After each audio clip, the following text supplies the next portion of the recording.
నన్ను తలచిన నాడే పాడు. ప్రార్థన చేస్తాం.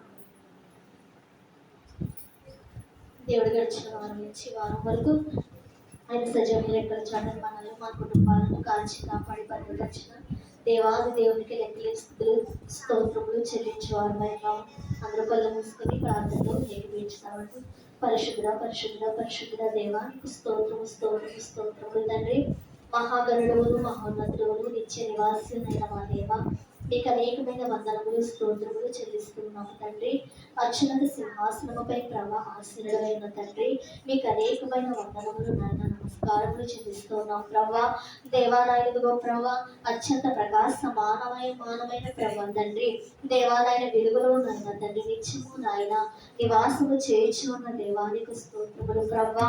దేవాలయ తేజస్సు గల దేవానికి స్తోత్రములు నాయన. కోటి సూర్య కాంతుముల కంటే ప్రభా అధిక తేజస్సు గల వాడానికి స్తోత్రములు స్తోత్రములు స్తోత్రములు ప్రభా.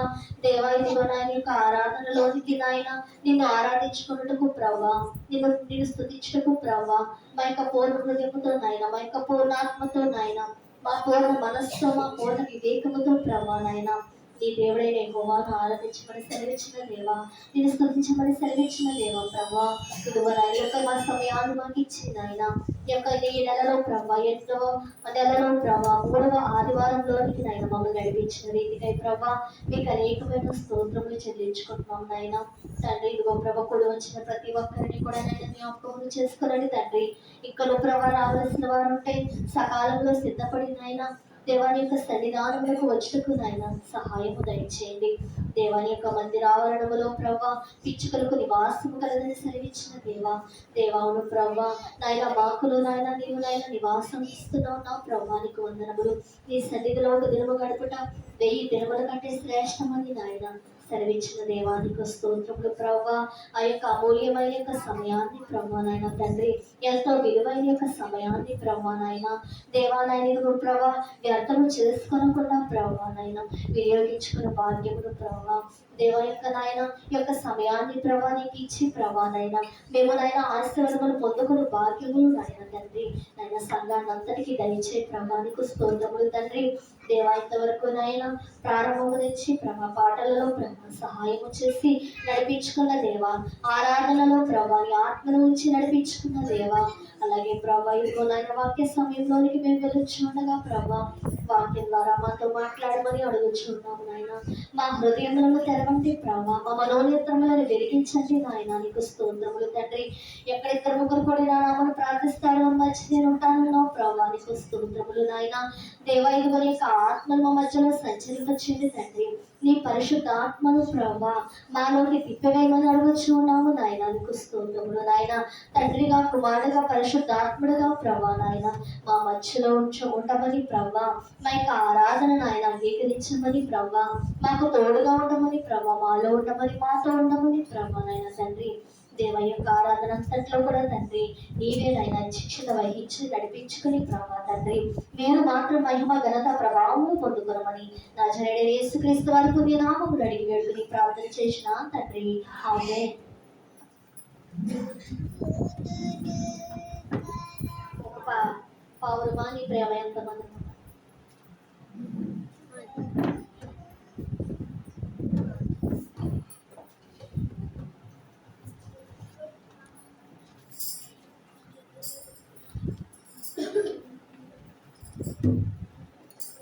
పావురమా నీ ప్రేమ ఎంత మధురమో, పావురమా నీ మనసు ఎంత నిస్వరమో,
పరమగీతము 2వ అధ్యాయము 14వ వచనం. బండ సస్సులలో ఎగురు నా పావురమా, పేటు బీటలను ఆశ్రయించు నా పావురమా, నీ స్వరము మధురం, నీ ముఖము మనోహరం, నీ ముఖము నాకు కనబడనిమ్ము, నీ స్వరము నాకు వినబడనిమ్ము. మన ద్రాక్ష తోటలో పూత పట్టి ఉన్నవి, ద్రాక్ష తోటలను చెరుకు నక్కలను పట్టుకొనుడి, సహాయము చేసి గుంట నక్కలను పట్టుకొనుడి. నా ప్రియుడు నావాడు, నేను అతని దానను, పద్మములున్న చోట అతడు మందను మేపుచున్నాడు. చల్లని చల్లని గాలి వీచు వరకు, నీడలు లేకపోవు వరకు, ఇటీవలే నేడి పిల్ల వలెను కొండబాటల మీదను త్వరపడి రమ్ము. చాలు. మరి మనం చూసుకుంటే దేవుని యొక్క వాక్యంలో బైబిల్ గ్రంథంలో పావురానికి ఉన్న ప్రత్యేకత చాలా గొప్పదిగా కనబడుతుంది. మరి అన్ని పక్షుల కంటే కూడా పావురాన్ని ఏం చేస్తారంటే దేవుడు చాలా ప్రత్యేకంగా మనకి చూపిస్తూ ఉన్నారు. పావురం దేనికి సాదృశ్యంగా ఉందంటే పరిశుద్ధాత్మకు సాదృశ్యంగా ఉంది పావురము. మరి ఇక పావురము ఎక్కడ ఎగురుతుందంటండి? బండ సందులలో ఎగురు నా పావురమా, పేటు బిడ్డలను ఆశ్రయించు నా పావురము, నీ స్వరము మధురం, నీ ముఖము మనోహరము, నీ ముఖము నాకు కనపడనిమ్ము, నీ స్వరము నాకు వినబడి. ఇంకా పావురం దేనితో పోల్చుతున్నారంటే మరి సంఘానికి కూడా సాదృశ్యంగా ఉంది పావురము. ఈ యొక్క పావురము సంఘానికి సాదృశ్యంగా ఉంది కాబట్టి ఏమైనా ఉందంటే వాక్యం, నీ స్వరము మధురము, నీ ముఖము మనోహరం, నీ ముఖము నాకు కనబడనిమ్ము, నీ స్వరము నాకు వినబడనిమ్ము. మన యొక్క స్వరము ఎవరికి వినబడాలంటే దేవునికి మన యొక్క స్వరము వినబడాలంట. మన యొక్క ముఖము ఆయనకి కనబడాలి, మన స్వరము ఆయనకి వినబడాలి. మరి యొక్క పావురం ఎక్కడ ఆశ్రయిస్తుందంటే బండ సందులో ఆశ్రయిస్తుంది. ఈ బండ ఎవరనగా క్రీస్తే అన్నాడు. మరి ఆ బండ క్రీస్తే అని మనకి కొరింథీయులకు రాసిన పత్రికలో ఉంది. మరి నోవాహు కాలములో మరి నోవాహు 2 పక్షులను పంపిస్తాడు బయటికి. ఒక వాతావరణం ఎలా ఉందో, మరి వర్షం నిలిచిపోయిన తర్వాత భూమి మీద మొలకలు వచ్చాయా లేదా, మొక్కలు మొలిచాయా లేదని నోవాహు ముందుగా ఒక పక్షిని పంపిస్తారు. ఆ పక్షి పేరు కాకి. కాకిని పంపినప్పుడు కాకి ఏం చేస్తుందండి? రాదు. అది దాని యొక్క స్వభావము ఎలా ఉందంటే, మరి అది చనిపోయినటువంటి కళేబారముల మీద అది వాలిపోయి ఉందన్నమాట. అయితే కాకిని పంపినప్పుడు దాని వలన ఏ ప్రయోజనము కూడా లేదు. కానీ మరి పావురమును పంపినప్పుడు ఏం చేస్తుందంటే, పావురం వెళ్ళి అంజూరపు చెట్టు చిగురు తీసుకొచ్చిందంట. అంజూరపు చెట్టు ఒలివ చెట్టు ఆకుని తీసుకొచ్చి మరి నోవాహుకి ఇస్తుంది. ఇచ్చినప్పుడు మరి పావురం ఏం చేస్తుందండి? చెప్పిన భూమి మీద మరి అది బాగానే ఉందని ఒక సూచనగా నోవాహుకి చెప్పింది. ఇది కాకితో పోల్చుకుంటే మరి అది ఒక పక్షే, కానీ పావురం కూడా ఒక పక్షే. దానికి 2 రెక్కలు ఉన్నాయి, దీనికి 2 కూడా ఎగిరే స్వభావం గలవే. కానీ మరి ఏం పోలికలో ఉన్నదండి? వాటి యొక్క క్రియలు, వాటి యొక్క పనుల్లో చాలా తేడా ఉంది. మరైతే పావురము అసహ్యకరమైన కళేబారముల మీద అవి వాలలేదు, కానీ అది ఎటువంటిదంటండి? నిష్కలంకురాలు. మరి నిష్కలంకురాలు, పవిత్రమైనటువంటి పక్షిగా ఉంది పావురము. మరి ఆ పావురము వెళ్ళి మరి నోహు చెప్పినప్పటి ప్రకారముగానే ఆకును తీసుకొచ్చి ఇచ్చింది. మరి ఆదిలోనే మనకి పావురము ఒక ప్రత్యేక స్థానాన్ని సంపాదించుకుంది. ఆ ప్రత్యేక స్థానం మనం ఎక్కడ కనబడుతుందంటే, మత్తయి సువార్త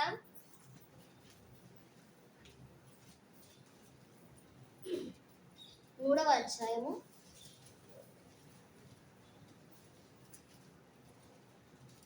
11వ వచనం నేను చదువుతాను. వారి మనస్సు నిమిత్తము నేను నీళ్లలో మీకు బాప్తిసం ఇచ్చుచున్నాను. అయితే నా వెనక వచ్చుచున్నవాడు నాకంటే శక్తిమంతుడు. ఆయన చెప్పులు మోయుటకైనను నేను పాత్రుడను కాను. ఆయన పరిశుద్ధాత్మలోను అగ్నితోనూ మీకు బాప్తిసం ఇచ్చును. ఆయన చేతిలో ఉన్నది. ఆయన తన కళ్ళమును బాగుగా శుభ్రం చేసి గోధుమలను పొట్టులో పోసి ఆరని అగ్నితో పొట్టును కాల్చివేయడని వారితో చెప్పాను. ఆ సమయమున 16వ వచనం చదువుదాం. 3:16. యేసు బాప్తిసం పొందిన వెంటనే నీళ్లలో నుండి ఒడ్డునకు వచ్చెను. ఇదిగో ఆకాశము తెరవబడెను. దేవుని ఆత్మ పావురము వలె దిగి తన మీదకి వచ్చుట చూచెను. మరియు ఇదిగో ఈయనే నా ప్రియ కుమారుడు, ఈయనందు నేను ఆనందించుచున్నానని ఒక శబ్దం ఆకాశం నుండి వచ్చెను.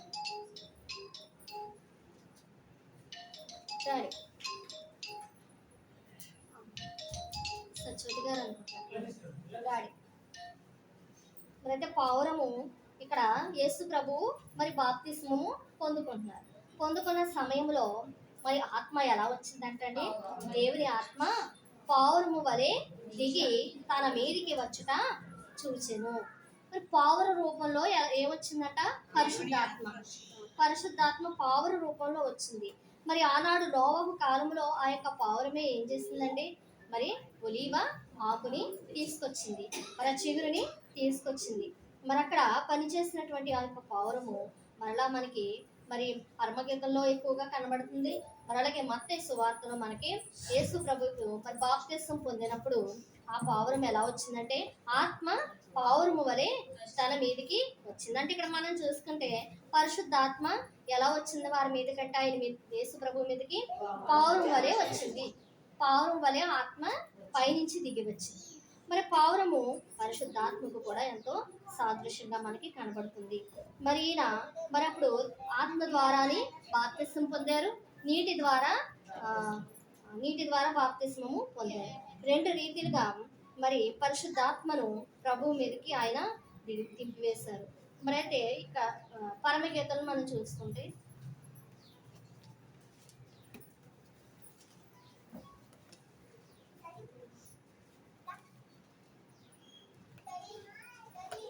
పరమగీతము 5వ అధ్యాయం 2వ వచనం చదువుతాం. నేను నిద్రించితేనే గాని నా మనస్సు మేల్కొని ఉన్నది. నా సహోదరి, నా ప్రియురాల, నా పావురమా,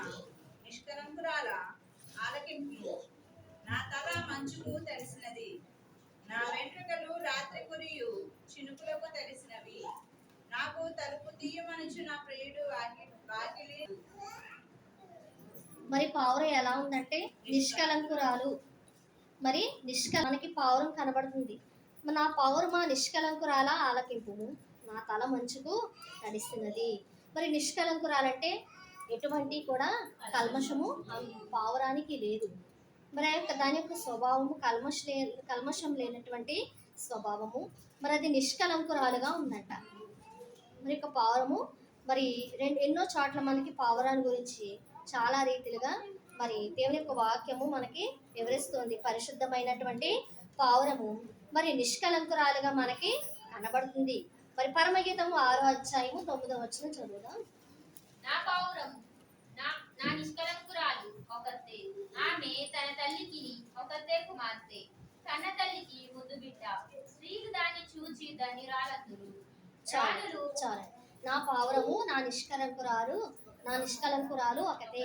మరి ఇది పావురము వలె మనం కూడా ఎలా ఉండాలంటండి, నిష్కలంకులుగా. మనలో ఎటువంటి మచ్చలైన డాగులైన మరి ఏమీ లేనట్టు విధముగా ఈ యొక్క పావురము వలె మనం కూడా నిష్కలంకురాలుగా మనము ఉండాలి.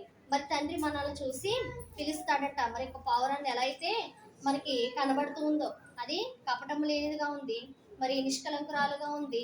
మరి ఇంకా మనం పావురం బండ సందులలో ఎగురుతుంది, అది పేటు బేటలను ఆశ్రయిస్తుంది. దాని యొక్క స్వరము మధురమంట, దాని యొక్క ముఖము మనోహరముగా ఉన్నది.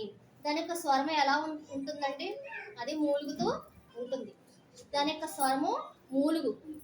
మరి ఇక్కడ మనకి చర్చిలోని ఇక్కడ కిటికీలో ఉండేవి పావురాలు, చాలా ఎక్కువగా ఈ మధ్యలో రావట్లేదు. మరి పావురాలు చాలా ఎక్కువగా ఉండి గూళ్ళు పెట్టేవన్నమాట. మరి అవి ఎక్కువగా అరుస్తూ మూలుగుతూ ఉంటాయి. మరి బైబిల్లో అయితే ఒక మంచి సూచికగా ఉంది, కానీ కొంతమంది పావురం మూలుగులు మంచిది కాదు అంటారు కదా. మరి బైబిల్లో అయితే దాని యొక్క స్వరం ఎలా ఉందంట, మధురముగా ఉంది. పావుర స్వరము మధురముగా ఉందంట. ఇంకా మరి 2వ అధ్యాయం 12వ వచనం చదువుదాం. దేశమంతటా పెట్టెలు కోలాహలములు చెయ్యి కాలు వచ్చును. పావుల స్వరము మన దేశంలో వినబడుచున్నది. అంజూరపు కాలములు పబ్బమగుచున్నవి. ద్రాక్ష చెట్లు కోత కొద్ది సువాసననిచ్చుచున్నవి. నా ప్రియురాల సుందరి వది నెమ్మలను బండ సందుల్లో ఎగురు నా పావురమా, వేటను ఆశ్రయించు నా పావురమా. నీ స్వరము మధురము, నీ ముఖము మనోహరము, నీ ముఖము నాకు కనబడలేదు, నీ స్వరం నాకు వినబడలేదు. చాలండి. మరి పావుర స్వరము ఎక్కడ వినబడుతుందంటే మన దేశంలో. పావుర స్వరము మన దేశంలో వినబడుచు ఉన్నది. మరి ఆయన రాకడకు ఎలా ఉందంటండి, సూచికగా కూడా ఉంది. పావుర స్వరము దేశమంతా కూడా వినబడుతుంది. మరి ఆ యొక్క స్వరము మూలుగు స్వరమే, కానీ అది ఎలా ఉంది, విజ్ఞాపనకి సూచనగా, ప్రార్థనకు ఉచ్చరింప సత్యము, కానీ మూలుగులతో చేసే ప్రార్థన ఆయన వింటాడు. మరి హన్నా ఎలా చేసిందంటే ప్రార్థన మూలుగులతోనే చేసింది. మూలుగు పైకి వినబడకుండా, మరి పైకి వినబడేలాగా చేసుకోవచ్చు, కానీ ఆమె యొక్క ప్రార్థన ఎలా ఉందంటే పైకి వినబడకుండా మూలుగుతో ఆమె ప్రార్థన మరి చేసుకున్నప్పుడు మరి ప్రతిఫలాన్ని ఆమె పొందుకుంది కదా. మరి అలాగే ఈ యొక్క పావుర స్వరము మూలుగుగా మనకి ఈ యొక్క స్వరము దేశమంతా కూడా వినబడుతుందంట. మరి యొక్క అది మనకి ఎలా ఉందంటే ఆ యొక్క స్వరము మరి ప్రార్థనకు సూచికగా కనబడుతూ ఉంది. గలతీయులకు రాసిన పత్రిక 5వ అధ్యాయం 22వ వచనం చదువుదాం. గలతీ 5:22. అయితే ఆత్మఫలమేమనగా ప్రేమ, సంతోషము, సమాధానము, దీర్ఘశాంతము, దయాళత్వము, మంచితనము, విశ్వాసము, సాత్వికము, ఆశానిగ్రహం. ఇట్టి వాటికి విరోధమైన నియమమేదీ లేదు. క్రీస్తు యేసు సంబంధులు శరీరము దాని ఇచ్చలతోనూ దురాశలతోనూ సిలువ వేసి ఉన్నారు. చాలండి. మరి అయితే ఇది కూడా ఈ యొక్క ఆత్మఫలములను పొందుకున్న విధముగా ఉంది. మరి పావుర యొక్క స్వభావం ఎలా ఉందంటే ఆత్మ ఫలాలను పొందుకుందంట. ప్రేమ ఉందంట, పావుల దగ్గర ప్రేమ గది ఉంటుంది. అలాగే సంతోషము, సమాధానము, దీర్ఘశాంతము, దయాళత్వము, మంచితనము, విశ్వాసము, సాత్వికము, ఆశ నిగ్రహము. ఇటు వాటికి విరోధమైన నియమమేదీ లేదు. క్రీస్తు యేసు సంబంధుల శరీరమును దాని ఇచ్చలతోనూ దురాశలతోనూ సిలువ వేసి ఉన్నారు. మరి యొక్క పావురం గుణము ఎలా ఉందంటే పరిశుద్ధులైనటువంటి మరి బిడ్డలకు, మరి దేవుని ఎరిగినటువంటి బిడ్డలకు సాదృశ్యంగా ఉంది. మరి కాకి యొక్క స్వభావం ఎలా ఉంది? అది అసహ్యకరమైనవి తినేదిగా ఉంది. మరి పావురం ఎలా ఉందంటే ఇది ఆత్మ ఫలాలను కలిగింది. ఆత్మ ఫలాలు, మంచి లక్షణాలు, మంచి గుణములు కలిగినటువంటి రీతిలో పావురం మనకి సాదృశ్యంగా కనబడుతుంది. యొక్క ఆత్మ ఫలాలు ఏంటంటే మరి ప్రేమ కనబడుతుంది, మరి సంతోషం కనబడుతుంది, సమాధానము, దీర్ఘశాంతము, దయాలత్వం, మంచితనము, విశ్వాసము, సాత్వికము, ఆశా నిగ్రహము. మరి క్రీస్తు యేసు సంబంధులు శరీరమును దాని ఇచ్చలతోనూ దురాశలతోనూ సిలువేసి ఉన్నారు. మరి క్రీస్తు సంబంధులమైన మనం ఎలా ఉండాలంటండి? శరీరాన్ని దాని ఇచ్చలతో కూడా దురాశలతోనూ సిలువ వేసేయాలి. మరి పావురము కూడా అలా ఉంద. పావురానికి చేదు సంచి అనేది ఉండదంట. మరి అన్ని పక్షులకి కూడా చేదు సంచి అనేది ఉంటుంది. మరి మనం తినే వాటి చేపలకే కానీ కొన్ని కోళ్ళకే కానీ మరి ఏముంటుందంటండి? చేదు సంచి అనేది ఉంటుందంట. కానీ పావురానికి చేదు సంచి అనేది లేదు. కానీ అది ఒక ప్రత్యేకమైన మరి పక్షిగా అది మనకి కనబడుతుంది. ఆ పావురంలో ఉన్నటువంటి లక్షణములు మనకి ఇక్కడ సూచికగా కనిపిస్తూ ఉన్నాయి. ఇవన్నీ కూడా పావురంలో ఉన్నాయి. అది గుంపులుగా ఎగిరే స్వభావం దానికి, గుంపులుగా సంచరించే స్వభావము పావురానికి ఉందంటండి. మరి గుంపులుగా అంటే దానిలో ఏముంది? సమాధానము ఉంది. దాని యొక్క స్వభావం మంచితనముగా కనబడుతూ ఉంది. అది దీర్ఘశాంతముగా ఉంది. అది దయాలత్వం కలిగి ఉంది. మంచితనము, విశ్వాసము, సాత్వికము, ఆశా నిగ్రహం ఇవన్నీ కూడా ఒక పావురము మనకి సూచికగా కనబడుతున్నాయి. ఈ యొక్క ఆత్మ ఫలములు పరిశుద్ధాత్మకు సాదృశ్యంగా ఉన్నటువంటి పావురము మరి మనకి తెలియజేస్తున్నది ఆత్మ యొక్క ఫలములు. మరి ఇంకా పావురం మనం చూసుకుంటే కపటము లేనిదిగా ఉంది. మత్తయి సువార్త 10వ అధ్యాయము 16వ వచనం చదువు. ఇదిగో తోడేళ్ల మధ్యకు గొర్రెలను పంపినట్టు నేను మిమ్మును పంపుచున్నాను గనుక పాపము వలె వివేకులను పావురముల వలె నిష్కపటులైన మనుషులు. ఇదిగో తోడేళ్ల మధ్యకు గొర్రెలను పంపినట్టు నేను మిమ్మును పంపుచున్నాను కనుక పాముల వలె వివేకులను, పావురముల వలె నిష్కపటులునై ఉండుడి. మరి తోడేళ్ల మధ్యకు మరి ఎవరిని పంపారంటే యేసు ప్రభు తన యొక్క బిడ్డలైనటువంటి వారి శిష్యులను పంపినప్పుడు ఆయన కొన్ని సూచికలు చెప్పి ఉన్నారు. ఎలా ఉండాలంటే పాముల వలె వివేకులుగా. మరి పాము ఎటు నుంచి మనిషి శబ్దం దానికి కనిపించినా అది చాలా సులభంగా అది వెళ్ళిపోగలదు అక్కడి నుంచి. మన కనురెప్ప మూసి తెరిచేలోపుగా అది ఎక్కడికి వెళ్ళిపోతుందో తెలియదు. అంటే చాలా వివేకముగా అది నడుచుకుంటుంది. అంటే అపాయం వస్తుందని ముందుగానే అది గ్రహిస్తుందంట. కొంత దూరంగా ఉండగానే అపాయాన్ని అది కనిపెట్టగలదు, గ్రహించగలదు. అంటే వివేకము. పాముల వలె వివేకులుగా ఉండండి అంటున్నారు. మరి పావురముల వలె నిష్కపటులున్నాయి. అది మరి పావురము వలె కూడా మనం ఎలా ఉండాలంటే కపటము లేని వారముగా. మరి మనం మన హృదయములలో ఏముంచుకోకూడదు అంటే కపటము అనేది మనము ద్వేషము, కపటము, మరి దేవునికి విరోధం